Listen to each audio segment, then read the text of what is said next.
Čo je lepšie do rodinného domu, klimatizácia alebo rekuperácia? Takže keď budú vonku napríklad 40 horúčaví, tak asi ti tá rekuperácia moc nepomôže. Čo sa viacej oplatí do domu dať? Plynový kotol, stará klasika alebo tepelko? A môžem si povedať, že je to asi aj najťažšia a najnáročnejšia téma z týchto. Keď sú tam veľké nejaké úniky. Expert na klimatizácie, vzduchotechniku, tepelné čerpadlá, Matúš Kmeď. Čau Matúš. Ahoj, ďakujem za pozvanie. Matúš, som rád, že si prišiel. Matúš je môj kamarát. Podnikáme spolu, dá sa povedať, že od začiatku, ako sme začali. A myslím si, že má čo povedať k tejto tematike, ktorá určite patrí k rodinným domom, k rekonštrukciám, ale aj firmám. Čo je také najdôležitejšie, že čím začať na dome? Že keď napríklad ideš stavať alebo ideš prerábať, že čím by si začal? No, je dobré začať od projektu. To znamená, že už pri fáze projektovania si nejakým spôsobom stanoviť, či ten dom chcem, aby mal rekuperáciu, aby bol centrálne vetraný, či chcem, aby bol chladený klimatizáciou, v prípade iným typom chladenia a od projektu z toho vychádzať. To znamená, že projektanti, projekčné kancelárie to vedia nejakým spôsobom zabezpečiť cez svojich profesistov a ja ako dodávateľ už prichádzam k nejakému hotovému návrhu a podľa toho, či je dobre spravený alebo nie až tak dobre, tak ja pokračujem. A keď zoberieme do úvahy väčšinu stavieb, áno, že ako to tam býva, ako to tam prebieha, že je ten projekt naozaj že dobre spravený, alebo ešte to nejako s investorom riešiš a dorábaš, alebo dávaš do toho sa aj svoje nejaké informácie? V zásade áno, pretože ja robím s určitými technológiami, s určitými značkami a tam je niečo navrhnuté, ten môj systém môže mať trošku nejaké rozdiely, takže ten projekt optimalizujem tak, aby tá moja technológia dobre pracovala. Pretypovávaš asi nejako. Ale akože v zásade tie nejaké hrubé technické detaily, že kadiaľ pôjdu rozvody, kde budú umiestnené jednotky, tak to až tak nemusím prekopávať. A skôr tak principiálne, aby to dobre fungovalo už podľa nejakých svojich skúseností a podobne. Zase záleží, či sa jedná o rekuperáciu, klimatizáciu, tepelné čerpadlo. Každá táto vec má nejaké svoje špecifika. Takisto, keď sa napríklad už bavíme o tom, že idem nie do stavby, ale idem do existujúceho objektu niečo montovať. Štandardne to je klimatizácia, tak tam dá sa povedať pri nejakej obhliadke spolu s klientom prídeme na nejaký najlepší spôsob umiestnenia, vedenia rozvodov, napájania, odvodu, kondenzu a potom sa to zrealizuje. A čo je lepšie do rodinného domu, klimatizácia alebo rekuperácia? To sú dve nejaké rozdielne veci. Ja by som na začiatku vlastne nejakým spôsobom definoval, čo to vlastne je klimatizácia. Klimatizácia je zariadenie na úpravu vzduchu. To znamená, že my vzduch môžeme upravovať viacerými spôsobmi. Môžeme ho filtrovať, zohrievať, chladiť, vlhčiť, odvlhčovať, to už zachádzam do takej inej sféry. Ale principiálne to, čo my vnímame ako klimatizáciu, je zariadenie, ktoré slúži len na chladenie alebo vykurovanie a pracuje len s cirkulačným vzduchom. To znamená, že vzduch, ktorý zoberie z danej miestnosti, ohreje alebo ochladí, vráti ho naspäť. Okay. A rekuperácia je asi... Rekuperácia je zariadenie, ktoré primárne slúži na vetranie. To znamená, že znehodnotený vzduch odvádza preč, čerstvý vzduch privádza dnu. Privádza to cez rekuperátor, preto sa to volá rekuperácia.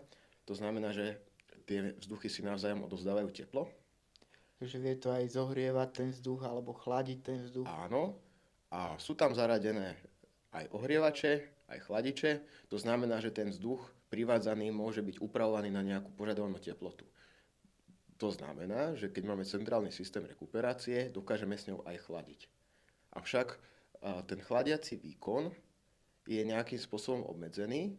Obmedzuje ho maximálne nejaké množstvo vzduchu, ktoré dokážeme do každej miestnosti doniesť. Takže keď máme nejaké veľké tepelné zisky, to znamená, potrebujeme veľa chladiť, tak vtedy už tento centrálny systém nestačí na to uchladenie. Treba tam pridávať tie lokálne jednotky, klimatizačné, aby to uchladilo. Áno. Takže keď budú vonku napríklad 40 horúčaví, tak asi ti tá rekuperácia moc nepomôže. Ale tam sa skôr jedná o tie tepelné zisky, o to, aký je ten dom naprojektovaný. To znamená, aké sú výplne, aký máš podiel, aké máš zisky zo slnečného žiarenia, prípadne aké máš zisky z nejakých technológií. To v domoch až tak nebýva, ale v priemysle už mávaš aj primárne zisky z nejakých technológií, keď to je sú tam nejaké zariadenia, PC stroje. Typický príklad, napríklad je serverovňa. Áno, nemáš tam žiadne okno, ale máš tam veľký tepelný zisk. Jasné. To znamená, že potrebuješ tam dať klímu, ktorá reálne tú serverovňu chladí. Hej, a tam nevadí, že vlastne ten vzduch je nejaký vydýchaný, alebo čo? Áno. Nie, akože v zásade, keď už zachádzame do toho komerčného sektoru, tak každý priestor by mal byť nejakým spôsobom vetraný. Aj tá serverovňa, kde síce ľudia nie sú, ale je to uzatvorený priestor bez okien, takže musí tam byť nejaká výmena vzduchu. Ale to nám rieši to vetranie. A to sme ešte stále v rekuperácii, alebo už skôr v vzduchotechnike? V zásade ja nevidím rozdiel medzi vzduchotechnikou a rekuperáciou. Áno, je to všetko proste zariadenie na nejaké mechanické vetranie. Je to už skôr taká hra so slovíčkami, že tie malé vzduchotechnické jednotky, ktoré sú do domov, sa zvyčajne volajú rekuperačky. A tie veľké nejaké jednotky, ktoré sú na strechách komerčných budov, sa už zvyknú volať, že vzduchotechnika. Ale akože ani jeden z tých výrazov nie je úplne presný, pretože ono všetko by sa to malo volať klimatizácia. Klimatizácia znamená zariadenie na úpravu vzduchu. Ale tým, že jednoducho tie niektoré zariadenia majú také odlišnosti, tak postupne sme si to takto rozvetvili. Áno, že klimatizáciu voláme to, čo chladí, rekuperáciu alebo vzduchotechnika voláme to, čo vetrá. Ja by som povedal to, že je to od návrhu. Môžeš mať dobre navrhnutý dom, ktorý je v nejakom nulovom alebo pasívnom štandarde, to znamená, má dobrú izoláciu, dobré izolačné skla, nemáš tam toľko ziskov, vôbec tam možno, že nepotrebuješ tie vnútorné klimatizácie.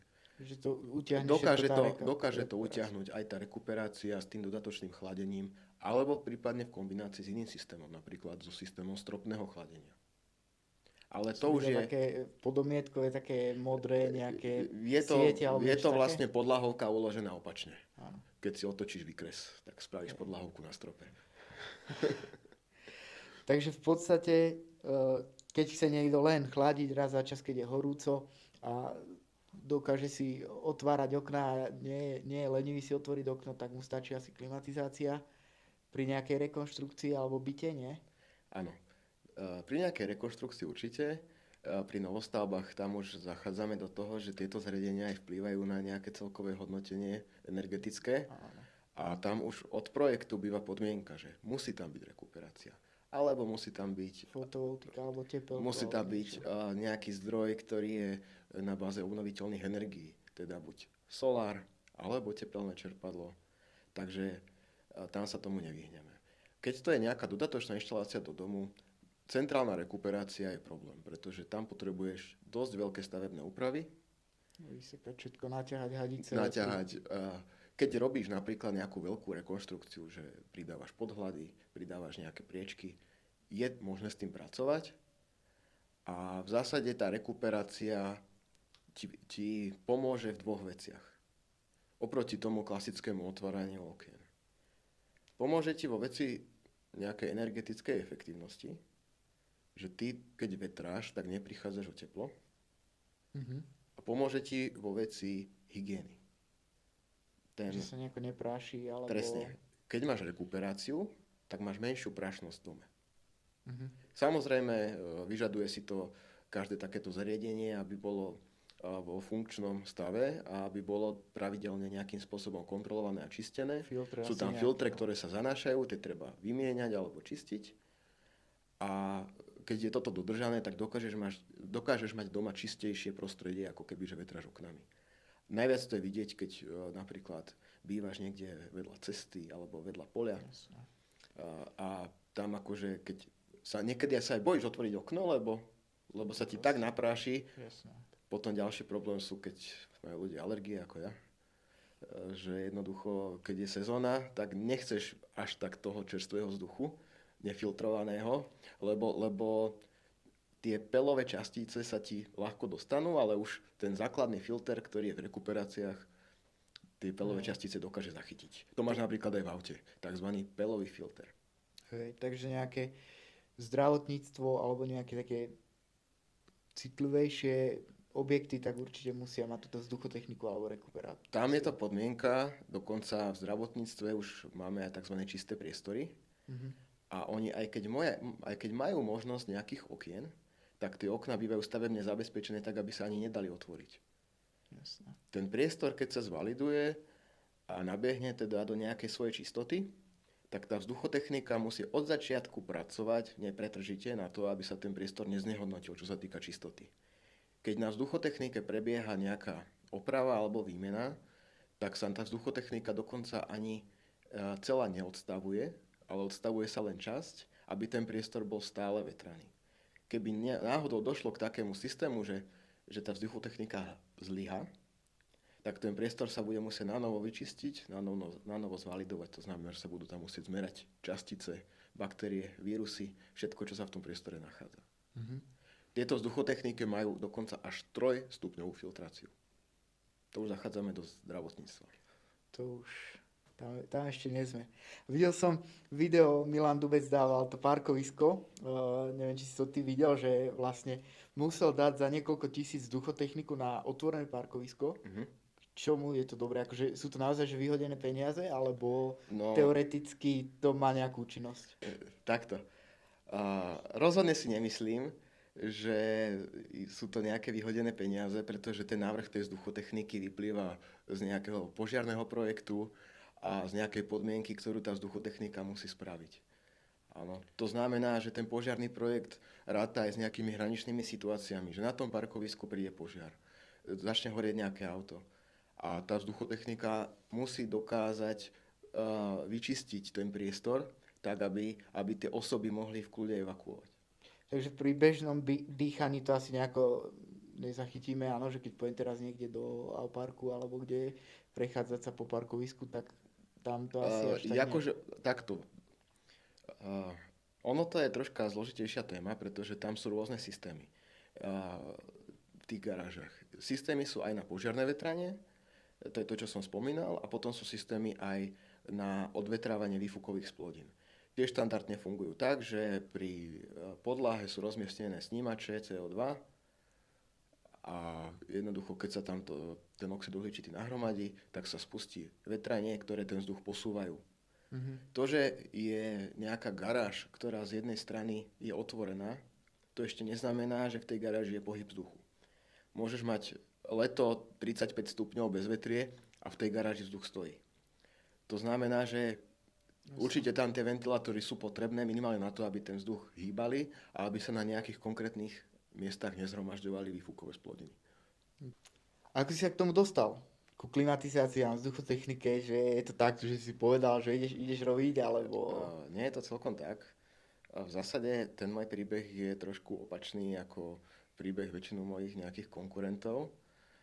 Veľakrát sa stane, že človeka proste zaujímu klimatizácie, vidí to, že dá sa to nejako montovať, áno, že nie je to až taký problém, povie si, začne montovať klimatizácie, potom zabrne do niečoho väčšieho, potom začne montovať toto. Môj príbeh bol taký, že ja som začal od tých nejakých väčších, náročnejších projektov.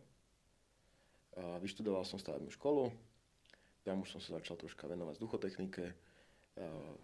Keď som sa prvýkrát zamestnal som sa vo firme, ktorá vyrábala vzduchotechniku a začínala riešiť aj realizačne nejaké projekty. Ja som bol projekt manažer, áno, takže postupne som sa k tomu nejako pričuchol.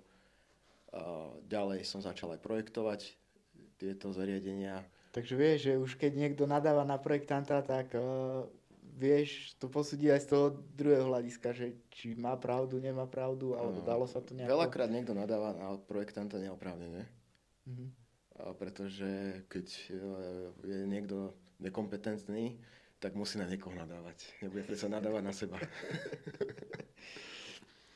A tak stretávame sa asi, že keď je nejaká väčšia, asi predpokladám stavba, áno, že nejako tí projekty pri klimatizácii sa neriešia v národinnom dome. Ale keď je nejaká väčšia stavba, tak tam je asi naozaj že veľa tých možností, kde môže vzniknúť kolízia. A tým pádom je treba aj tak trošku do toho, aby sa tí majstri potom stretli a niečo Tak, navrhli, tak, nie? tak. Je to náročné. Najviac, čo sa týka tých projekčných záležitostí, je celková taká ako keby kontrola, koordinácia medzi jednotlivými profesiami, že aby sa to reálne dalo zmestiť do toho priestoru, Mhm. pretože nie sme tam sami. Áno, nerieši sa iba vzduchotechnika, rieši sa zdravotechnika, rieši sa vykurovanie, rieši sa SHS, čo sú sprinklery, hasiace systémy a rôzne iné systémy, odvod dymu a tepla, čo je tiež vzduchotechnika, ale špecifická, ktorú navrhujú požiarníci a špeciálne firmy, ktoré toto dodávajú a navrhujú, áno. A všetko toto sklbiť do jedného priestoru nie je sranda. Bol som teraz na takom seminári u Andyho Winsona a tam vlastne jeden speaker, čo má 365 fitka, hovoril, že veľké peniaze dáva, že do tej vzduchotechniky a trúfa si povedať, že to má najlepšie ako v porovnaní s konkurenciou, že rozdieluje sa nejako tá vzduchotechnika, že lepšia, horšia, alebo v čom je ako... No, ono, sú nejaké normy, ktoré predpisujú, koľko má byť výmena vzduchu na určitý druh priestoru. Je to buď podľa druhu priestoru, alebo podľa obsadenosti osôb. A konkrétne fitness centra je to taký špecifický prípad, pretože tam sa dá ísť viacerými spôsobmi. Buď ideš na nejaké normové požiadavky, alebo ideš na to, že dobre je to športové zariadenie, väčšinou fitness centra majú menšie podlahové plochy, ako keď to porovnáš s nejakou telocvičňou alebo podobne. To znamená, že máš tam viac ľudí športujúcich na nejaký meter kubický priestoru. Takže tam dokonca na konferencii sme zrovna mali príklad, kedy sa riešilo vetranie fitness centra a tam boli také výsledky, že keď sa snímala kvalita vzduchu, tak bolo treba až trojnásobne normové požiadavky prekročiť, aby ten vzduch bol fakt, že v 100% kvalite. To znamená, že prídeš tam, necítiš žiadne vydýchané, necítiš žiadne odory a podobne. Takže verím tomu, že keď dáva do vzduchotechniky veľa a tým, že aj tie normové požiadavky proste násobne preháňa, tak je s tým spokojný a tie fitka majú potom dobrý vplyv. Super. No a od tých teda projektov som ťa prerušil, si teda sa ako dostal, že týmto montážom, že čo ťa baví viacej, že to projektovanie, alebo priamo už dodávanie tej služby, alebo sú to nejaké, že návrhy riešení, alebo čo je také? Každá tá časť, každá fáza má niečo pre a niečo proti. Áno, keď som to projektoval, tak som mal strašne zviazané ruky s niektorými vecami. Áno, že ako náhle sa odozdal projekt, už som nevedel, čo sa s tým deje. A pritom aj by ma to zaujímalo, ale nebol som tam prizvaný, ani som toho nebol súčasťou, ani som sa nejakým spôsobom nemohol uchádzať o tú realizáciu, lebo nemal som vybudovaný nejaký tým ľudí, ktorí by to dokázali robiť. Takže toto sa mi nepáčilo. Áno, že ja niečo navrhnem, ale neviem, čo s tým.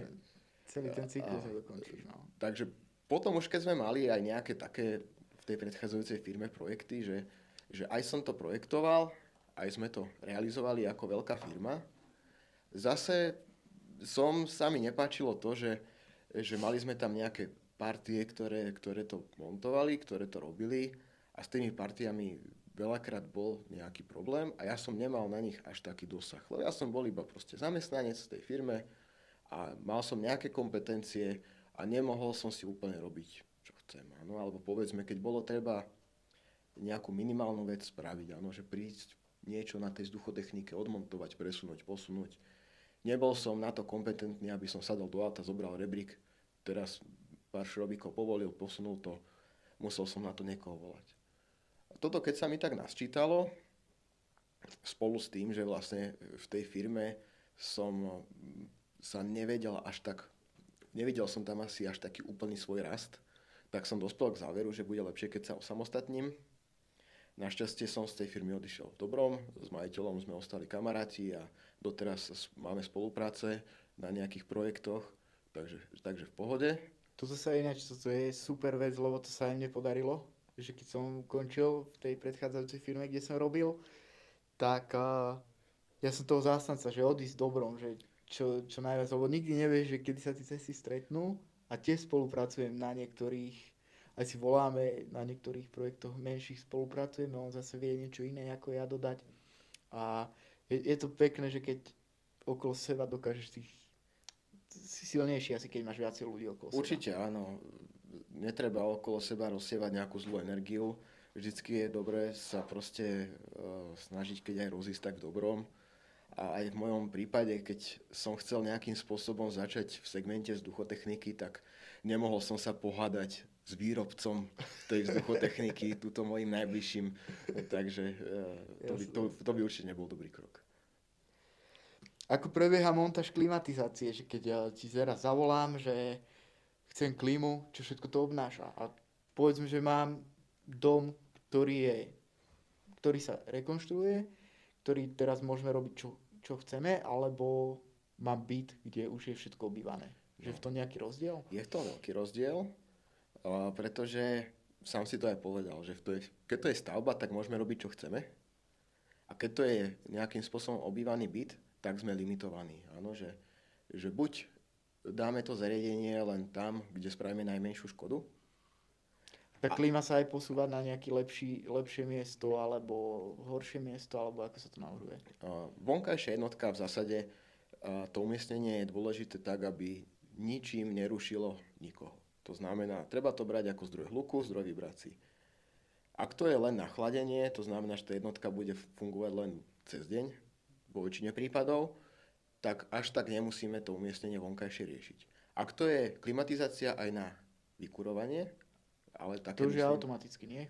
Každá klimatizácia je na vykurovanie. Jedná sa o to, že či okrem toho máš plynový kotol alebo nejaký iný je zdroj vykurovania, alebo či prioritne tú klímu chceš, že áno, v tomto byte tá klíma pôjde celú zimu.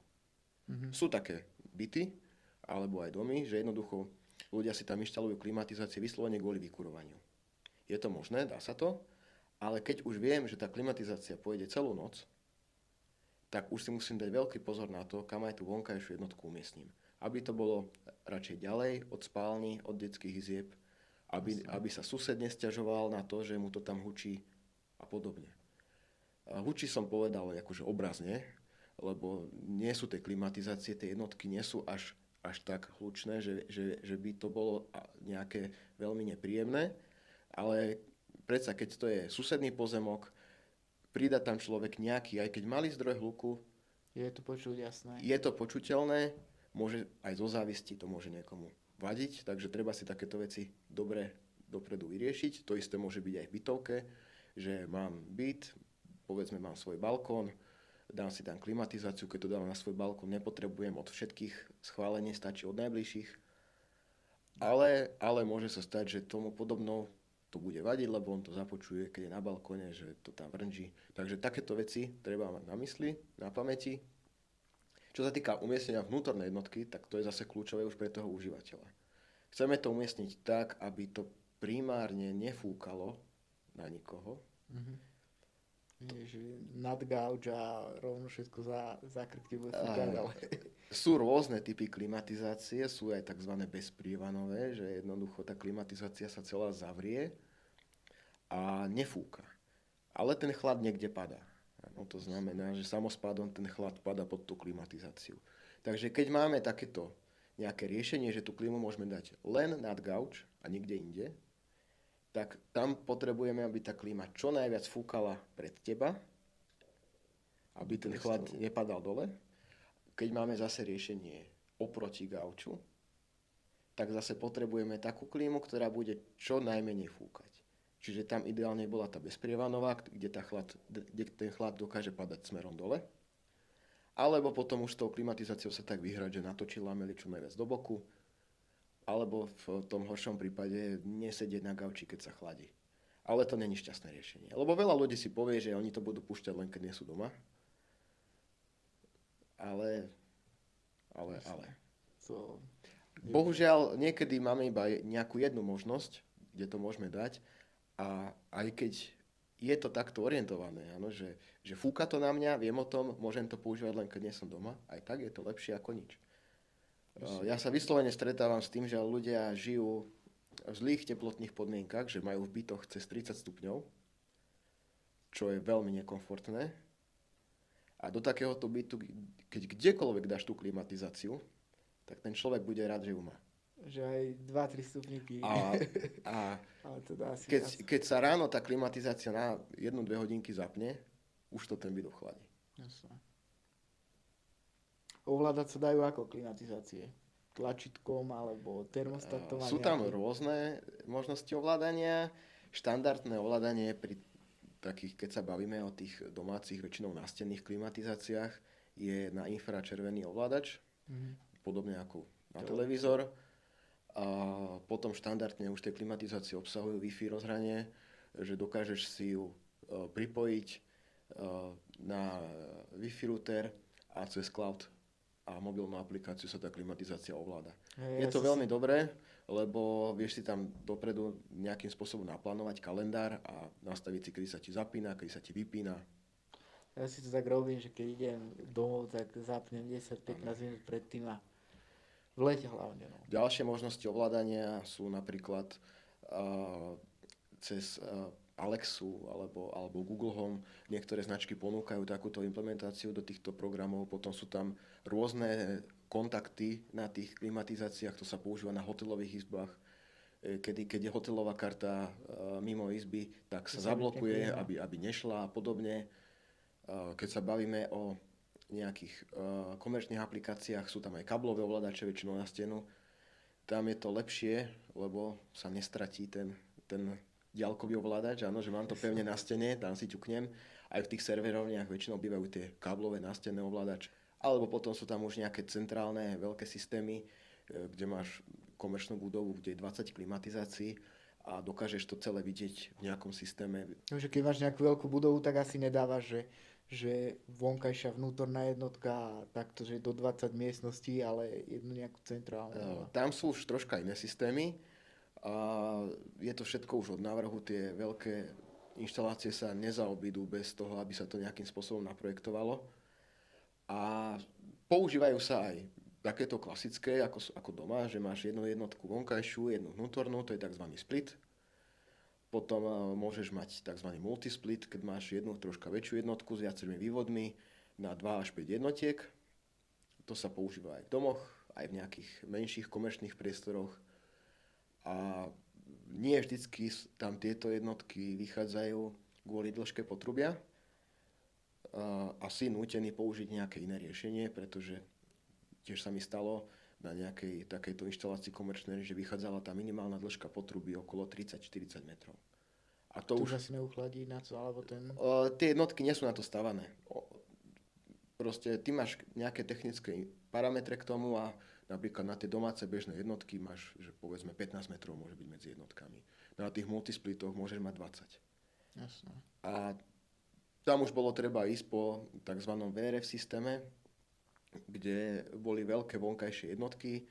Išlo tam spoločné potrubie, to znamená, že nie od každej vnútornej jednotky zvlášť potrubie, ale jedno spoločné, ktoré sa postupne rozvetvovalo do každej vnútornej jednotky. Super.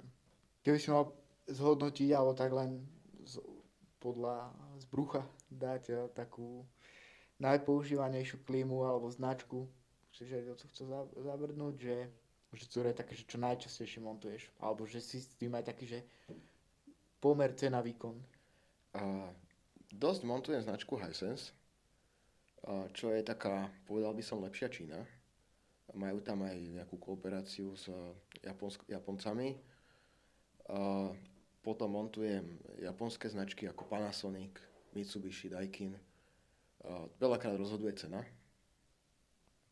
Napríklad, keby si mal povedať, že jedna klíma do bytu, Hisense, Panasonic a Mitsubishi, koľko môže stať? Bez montáže teraz. Môžem to vyjadriť aj s nejakou základnou montážou.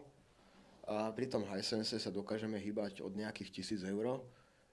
Záleží samozrejme od trasy. Základná montáž znamená, že mám vnútornú jednotku, prevrtám si za ňou stenu a na druhej strane mám vonkajšiu jednotku. Kebyže to je už nejaký lacnejší Japonec, povedzme Panasonic, nejaký základný model, tak povedzme okolo 1300. Keby to bol nejaký lepší model, tak okolo 2000. A to isté aj pri tých iných značkách ako Mitsubishi Daikin, tam tiež sa dokážeme v takýchto cenách hýbať s tým, že oni dokážu mať aj také klimatizácie, také modely, kde už tam sa presahuje suma 3-4 tisíc eur za jednu montáž. To sú už prémiové modely, kde sú použité prémiové materiály. Že v čom môže rozoznať ten užívateľ napríklad, keď dá za klimu 1000 a 2? Že môže to poznať na nejakom servise, alebo vydrží mu to dlhšie, alebo... Prvá nejaká vec, kde sa odzrkadlí tá vstupná investícia, je energetická efektivita. Že to nemajú veľký odber, alebo... Že tá drahšia klimatizácia bude mať lepšie parametre. Je to aj v katalógu, dokonca aj tá istá značka, napríklad aj tá Hisense, ponúka základné modely a ponúka prémiové modely. A pri tých prémiových modeloch sa dokážeme hýbať v číslach oveľa lepšie ako pri tých základných. To znamená, že tie klimatizácie majú väčšie plochy výmeníkov, je to vidno aj na vonkajších jednotkách, že tie jednotky sú väčšie. Pri nejakých prémiovejších značkách ako Mitsubishi, tam už aj tie základné modely majú tento hardware spravený o niečo lepšie ako pri tých čínskych značkách. Že tam aj keď si kúpiš najlacnejšiu Mitsubišku, tak vždycky to bude lepšie ako nejaká tá Čína. Jasné. Potom to vieš podľa nejakých funkcií, máš tam funkcie ako samočistenie, máš tam sledovanie pohybu a podobne. Tie prémiovejšie modely väčšinou sa vyrábajú vo viacerých farebných prevedeniach. To znamená, že môžeš mať čiernu, striebornú, bielu, červenú po prípade. Prispôsobíš to. Niektoré značky ako Toshiba ponúkajú dokonca pri jednej jednotke aj drevený dizajn. Alebo majú klimatizáciu, ktorá má látkový poťah a dokážu ti dodať šablónu, ktorú dáš krajčírovi a ten krajčír ti ušije poťah presne z takej látky, ako máš gauč alebo niečo iné. Ako často sa servisujú klímy, alebo je to treba nejako doplňať chladivo, alebo... Takto. Toto je taký troška mýtus s tým doplňaním chladiva. Není to potrebné. Pokiaľ je ten servisný okruh v poriadku, to znamená, že nemá úniky, tak to chladivo sa netreba doplňať. Ano, proste ono tam je v tom systéme a keď je všetko v poriadku, tak tam je. Treba kontrolovať, či je ten systém v poriadku. Odporúčam minimálne raz ročne. A čo sa týka vnútornej jednotky, tak treba ju čistiť. Ako často, lebo ja mám klímu 3 roky a ešte sme to neservisovali. Tak asi nepoznáš žiadneho klimatizéra. Takto, určite minimálne raz za rok.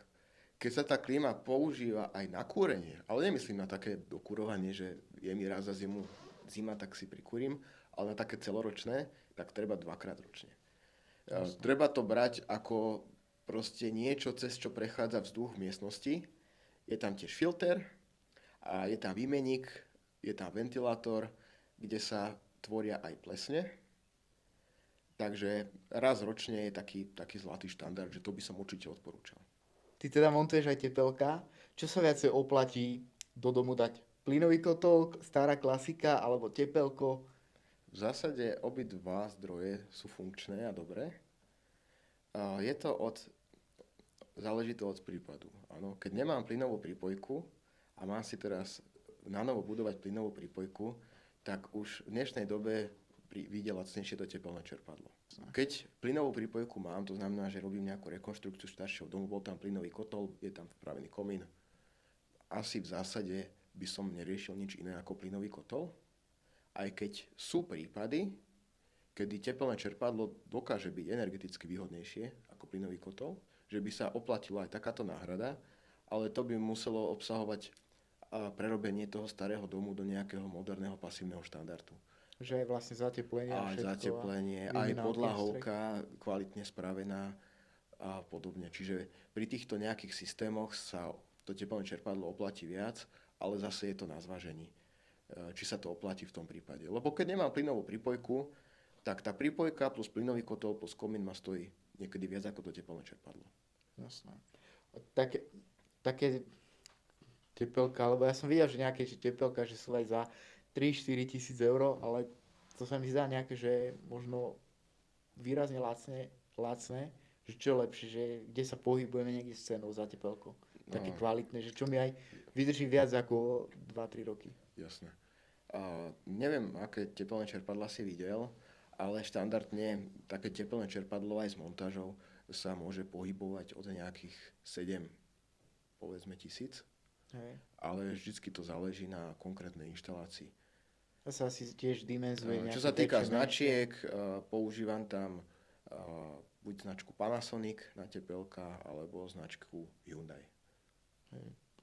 7000 je asi aj tak stále menej jak nejaká prípojka, keď to máš pár metrov No, potiahnuť. akože tá prípojka toľko reálne stojí, tých 7000 a plus k tomu ešte musíš narátať kotol, narátať komín a narátať ešte ďalšie práce na zapojení toho. No. Ešte na nejaké minimálne desinke. Takže tak. Hej. Sú dotácie na to? Oplatí sa to cez dotácie? Alebo... Určite áno, oplatí sa to. Je to pre staršie domy, pre nejaké rekonštrukcie, kedy vymieňaš starý kotol za nový, alebo respektíve starý zdroj vykurovania za nový zdroj vykurovania. A štandardne som to riešil v prípadoch, kedy nemali plyn zavedený. To znamená, že kúrili drevom. No, už ich to prestalo baviť. Prestalo ich to baviť a nemali ani možnosť, aj keby možno chceli, že dobre dajú si elektrokotol, nebola tam tá možnosť, pretože mali hlavný istič 3x25 A. To znamená, že to ti elektrokotol na rodinný dom neutiahne. Ja som to tiež riešil niekde, že elektrokotol, ale hovorím si, že bol v takej lokalite, že radšej nie. A... No.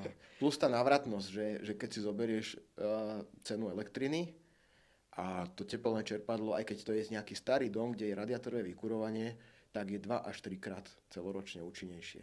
To znamená, že z 1 kW tepla nemáš z 1 kW elektriky nemáš 1 kW tepla, ale máš tie kilowaty 2, 3, 4 podľa toho, aké sú vonkajšie teploty.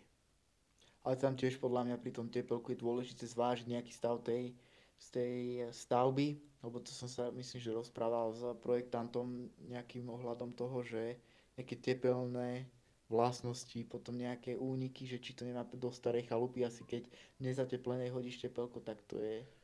No, akože vždycky je to o tom, že musí to byť dobre nadimenzované, to znamená, keď sú tam veľké nejaké úniky, tak aj to tepelko by malo byť akože troška silnejšie.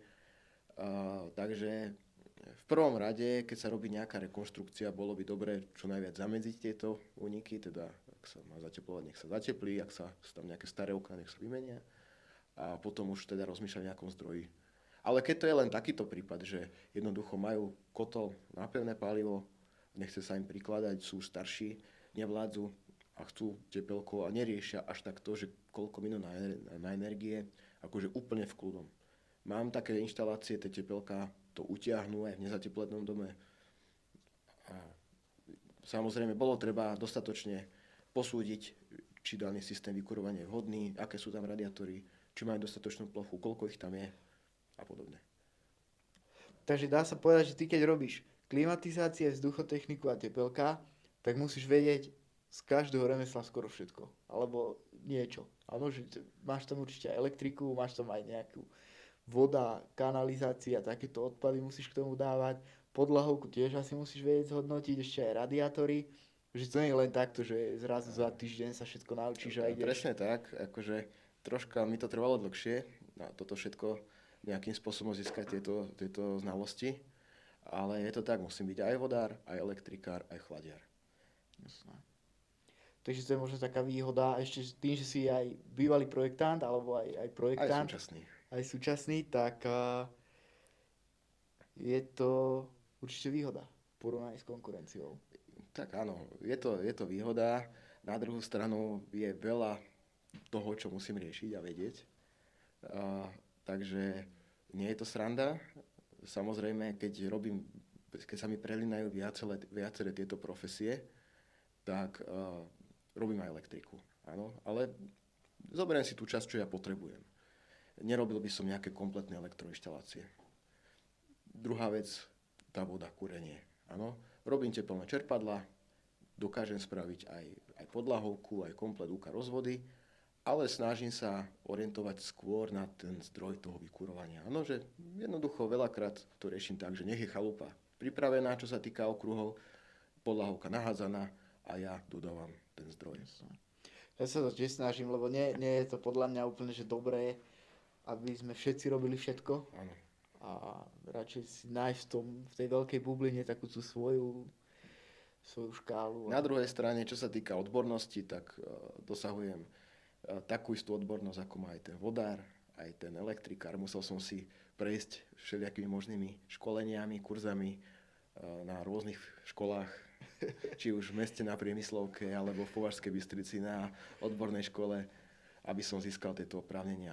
Samozrejme, Slovenský chladiarenský zväz nemôžem opomenúť. To je také školenie alebo taká zručnosť, ktorá ma najviac ovplyvňuje a môžem si povedať, že je to asi aj najťažšia a najnáročnejšia téma z týchto. No a ja by som sa ťa, Lukáš, chcel opýtať, že ako si ty mňa vnímal, keď som začínal, lebo ak si dobre pamätáš, tak začínali sme spolu s tým, že ja som za tebou prišiel s tým, že robím vzduchotechniku, robím tieto veci, ale nikoho nemám, že pod so mnou robiť. Ako si na to reagoval?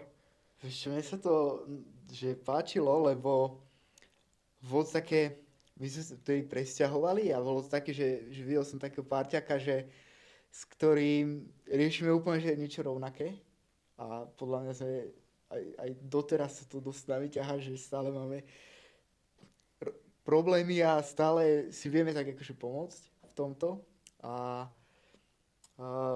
akože je to super proste, že keď vieme nejakým spôsobom sa aj vytiahnuť, podržať sa v nejakých týchto bodoch a vtedy tie začiatky, no však bolo to také, že sme proste každý museli niečo robiť, aby sme sa... Takto, ja ťa preruším, aj teraz každý niečo robíme. Makáme stále, ale ako bolo to... Páči sa mi proste celé na to, že ako spolu v podstate rastieme a vidíme sa a riešime stále tie problémy. Pamätáš sa aj na moje prvé zákazky vtedy, v tom roku, keď som začal, kde sme boli spolu? Vtedy sme boli v tom Martine. To bola taká prvá naša stavba, ty kokos, ale mám ti povedať pravdu, že mňa tieto veľké stavby vôbec nebavia. Ale je vidieť, že je to úplne že iná technológia, že Real tam bol, vynášal nám proste hore, na plošine sme tam behali, akože zážitky, ale nie je to úplne, že moje, asi by som sa tam úplne, že ja zaboril, ale teba vnímam, že čo to bavilo.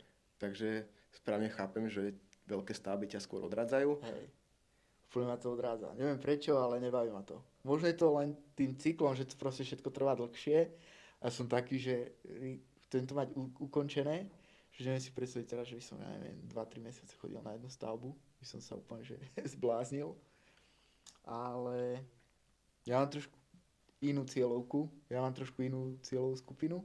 Sa zameriavam skôr na majiteľov firiem, alebo takých, keď to poviem, možno hlúpoboltnejších klientov, ale ktorí si riešia práve veci doma, na svojom dome, lebo príde mi to také, že tam je ten štandard je úplne že najvyššie posunutý a musím tam veľa rozmýšľať a častokrát je to skôr o tej estetike a ako o tom, že áno, snímam tuto jeden dom. Že samozrejme zistujeme tie potreby zákazníka, ale tie kamery sú viac menej podobné, rovnaké, ale skôr sa rieši to prevedenie, aby to manželke nevadilo, aby proste niekde cez obývačku nešla lišta alebo niečo také.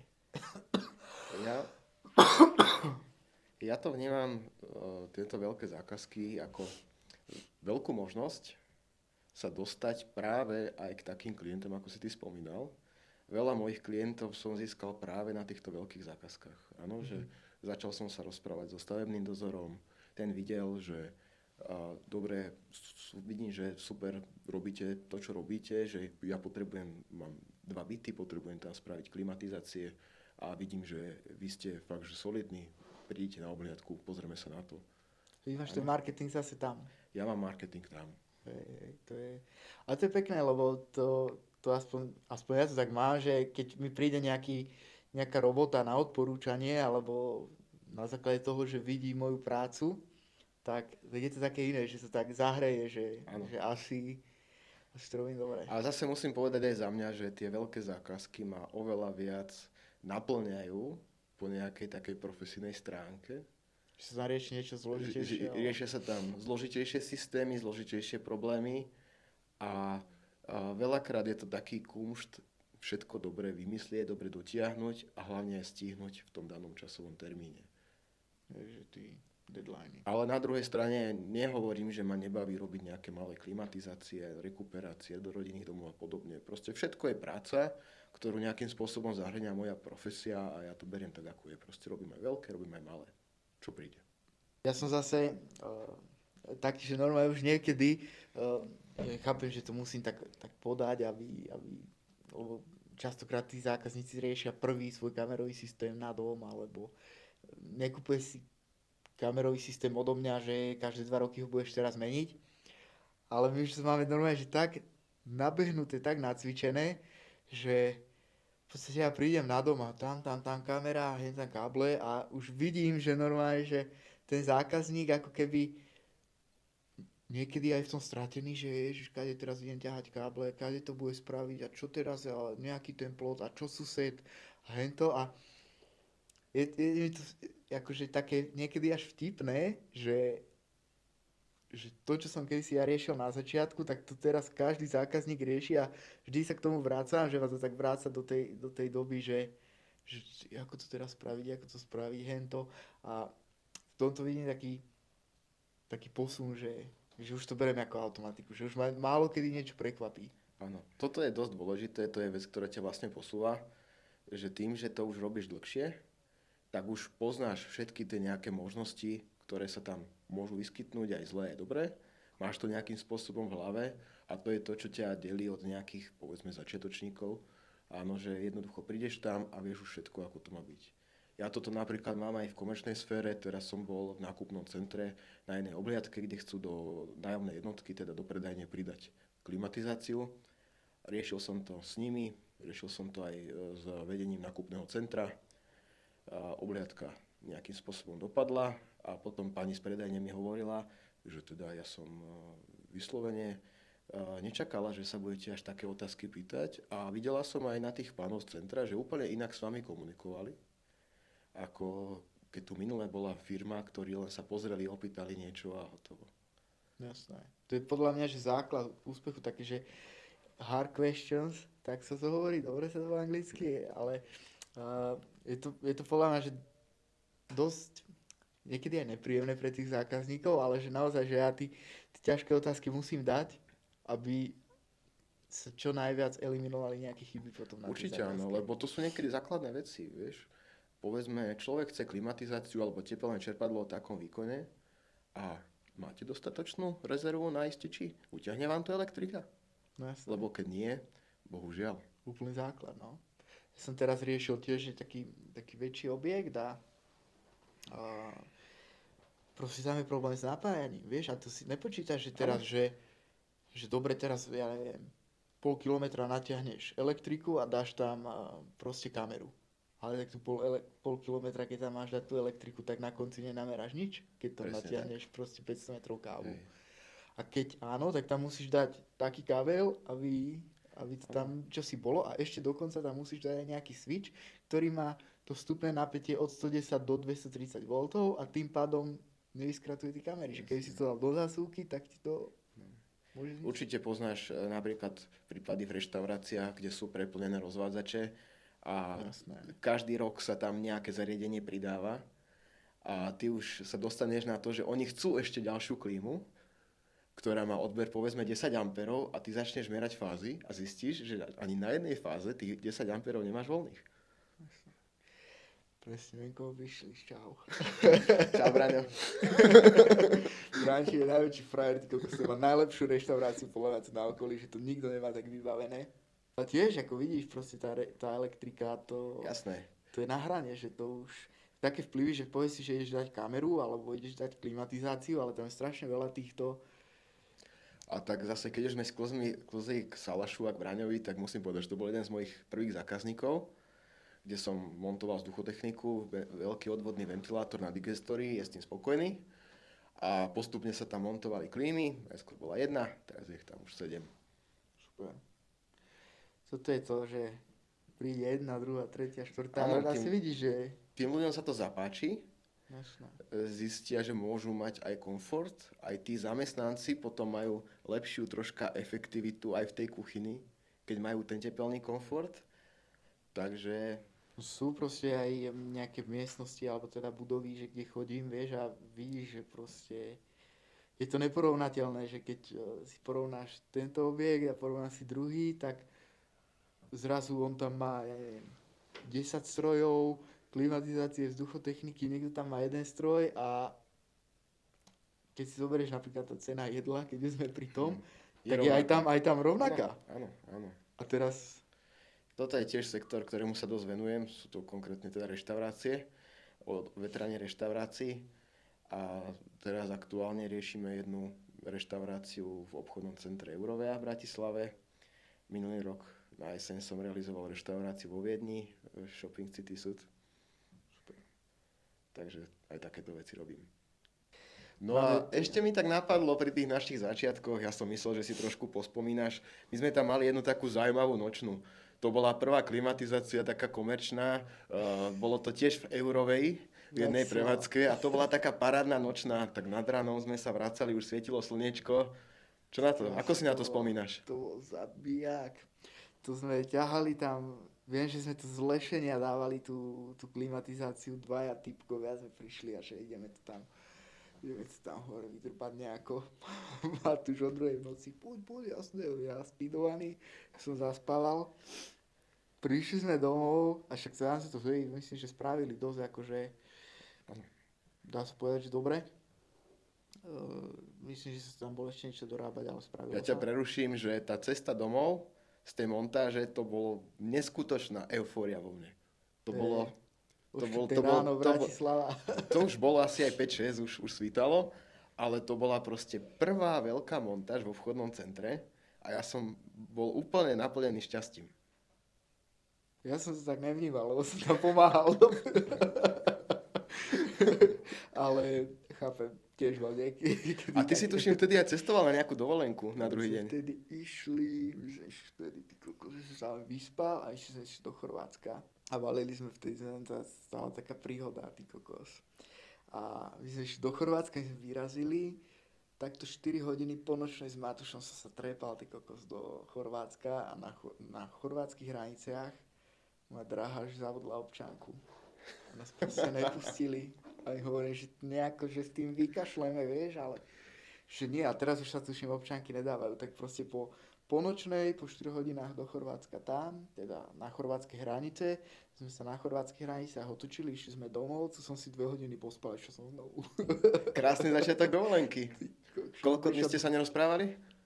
Rozprávali sme sa v pohode, akože tá cesta naspäť bola taká trošičku, tak dusno, ale potom sa pospáva dobre.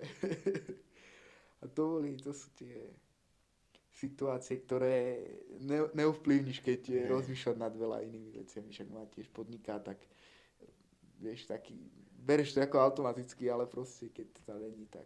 Jasné. Ja si tiež ešte pamätám napríklad z toho prvého roku tá montáž v Martine, ten veľký priemyselný objekt, tam boli klimatizácie rôzne a 2 také boli do serverovne. Si pamätám, že sme to vtedy spúšťali a tie klimatizácie proste nenabehli. A to boli tiež jedni z takých prvých, že ešte som nemal ani také vzťahy s tými dodávateľmi a fakt som nevedel čo. Trápil som sa, čo teraz? Ja som fakt nevedel, išiel som domov, celú cestu som rozmýšľal, nevedel som čo. A vtedy sa mi stala zrovna taká nejaká vec nepríjemná, že v obidvoch klimatizáciách bolo treba meniť dosky. To vyzerá super pred zákazníkom, že?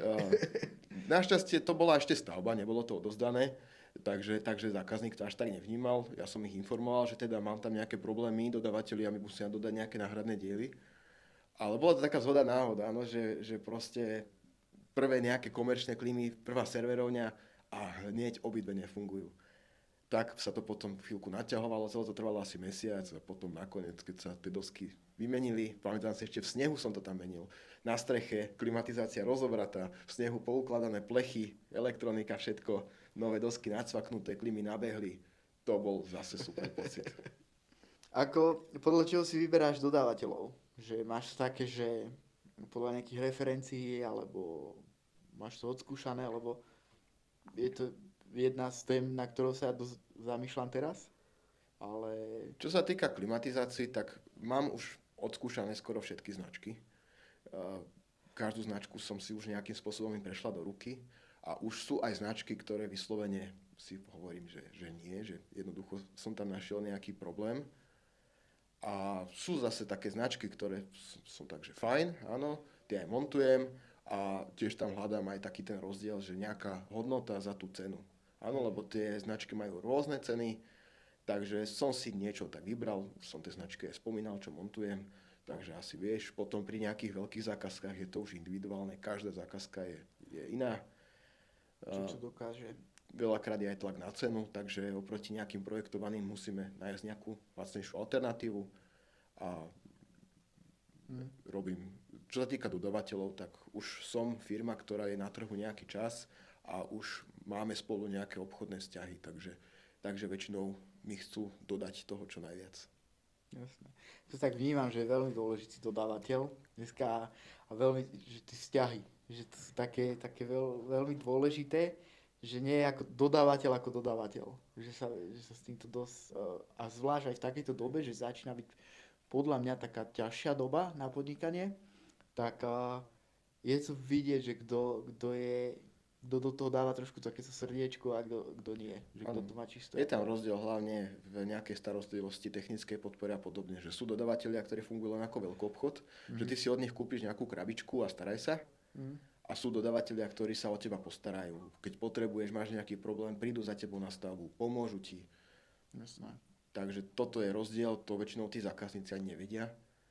A to je tiež aj v tých značkách a podobne už, že jednoducho mám týchto, lebo toto, lebo náhradné diely, lebo technická podpora, títo ostatní to majú troška horšie a podobne. To sa trošku odvíja samozrejme na cene, ale má to pridanú hodnotu. Určite. To je super. Majú nejaké skreslené predstavy zákazníci tvoji o týchto technológiách, čo dodávaš? Mne sa napríklad stáva, že pri tých kamerách niekedy si myslia, že jedna kamera spraví toto, hento, tamto, ešte aj otočná, ešte je aj s blikačkami a stojí 100 €. Že deje sa tebe niečo takéto? Našťastie musím povedať, že ani nie. Že stretávam sa s tým, že tí moji zákazníci sú relatívne vzdelaní. Čo sa týka tejto problematiky, majú naštudované aj na internete niečo a podobne.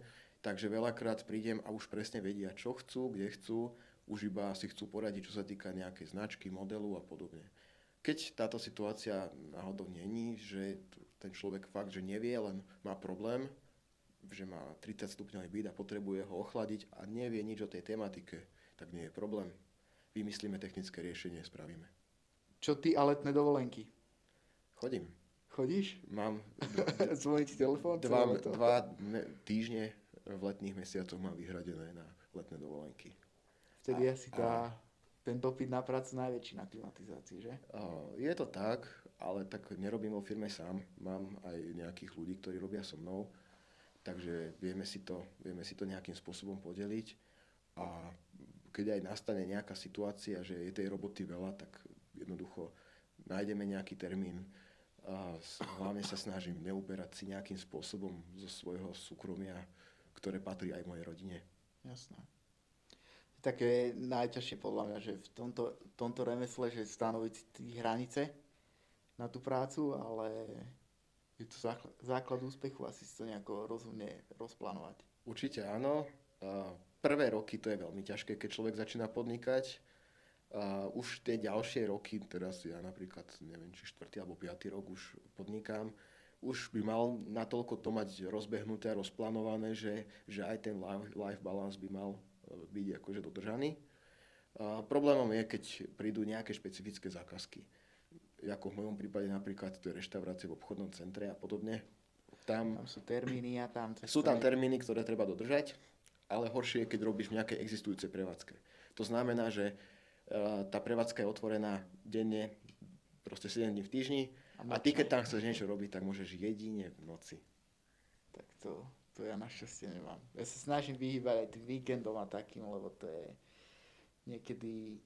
To tak rozbije, že robíš celý týždeň, vieš, týždeň si málo kedy dáš voľno, potom ešte víkend robíš a zase týždeň na to vydržíš podľa mňa, takže 2-3 týždne a ťa vypne na 2 dní. Ono sa to dá, len musíš proste dodržať nejaké veci. Áno, nemôže to byť moc často. Ja väčšinou teraz rovna mám takú sériu, že v tých reštauráciách v každej treba niečo dorábať.